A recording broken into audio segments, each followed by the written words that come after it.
This keyboard is absolutely insane. I'm super excited to share with you this keyboard, so make sure to stick around and find out what makes this keyboard so special. Akko recently sent me their new Mod 008 kit, which is a 65% gasket mount keyboard with the knob. I have previously taken a look at their Mod 005, so I wanted to see if there was anything different and special about this one. And oh boy, let me tell you that this one is in fact way better, so don't go anywhere because you don't want to miss it. The Mod 008 comes in 5 different colors at a price of $159 for the white and $149 for the rest.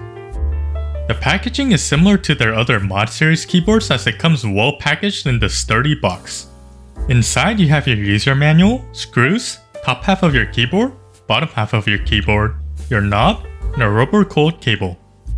I got the pearl white color, which kind of has a glossy finish to it, and I love how they included both the default aluminum plate and an additional polycarbonate plate. I was also impressed by how Akko included a pour-on sheet this time around to go underneath their switches, and they included case foam as well, which is always nice. This keyboard uses a daughter board, and it also has a rotary encoder for the knob. One of the things that makes this keyboard awesome are the gaskets. Akko went with the softer silicone gaskets that you can actually take off, but they also include your traditional pour-on gaskets as well, which is a bit harder than the silicone. I'll be using the silicone gaskets and the polycarbonate plate since I like having a more flexible typing experience. So let's take apart the plate and the PCB. Inside there's a sheet of plate foam, and you can also see that this keyboard is using plate mount stabs which are generously lubed. But the PCB also has holes that support screw-in stabs as well.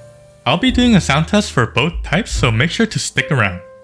Unlike on the aluminum plate, there seems to be more wiggle for the plate mount stabs when on the polycarbonate plate.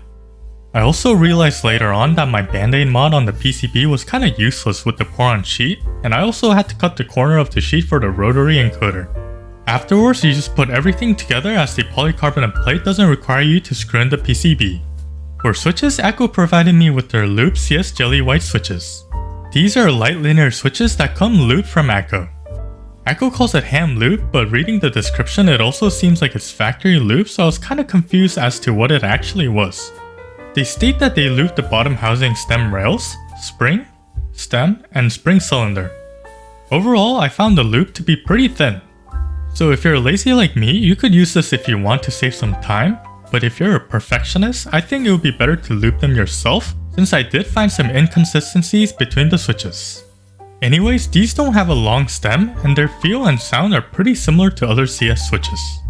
Let's assemble the keyboard now by putting in the daughter board and screwing in the case.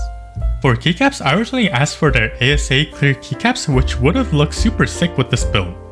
But turned out they weren't in stock, so I just ended up using their 9009 keycaps that I had from a previous review. And of course, you can't forget about the knob. And here is how my keyboard turned out. I think that the colors turned out really nice, and I love how it looks. Since this keyboard has north-facing switches, it does create keycap interference with these cherry keycaps. But don't worry, I also did another build that doesn't have keycap interference, so make sure to stick around until the end for both sound tests. But before I show you what it sounds like, what do I think about this keyboard? I'm honestly blown away. Just like the Mod 005, this keyboard has a lot of flex, making it fun to type on. But unlike the Mod 005, which had some hollowness when it came to sound, this keyboard sounds pretty nice. Maybe the pour-on sheet helped with the sound. I also found the knob to be super useful when it came to adjusting your volume, and I really love the Space 65 layout as well. I think aesthetically it looks better than your typical cramped 65 look. Honestly, for $149, I think you're getting an amazing value for this keyboard, as you get so many options for customization, whether it's foams, plates, and even gaskets.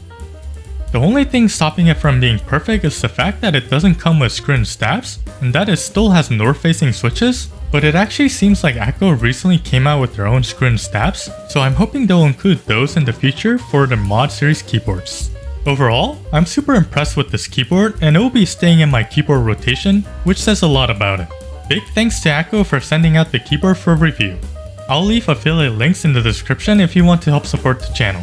If you enjoyed today's video, consider giving it a like and subscribing to the channel, and make sure to check out another one of my videos after the sound test.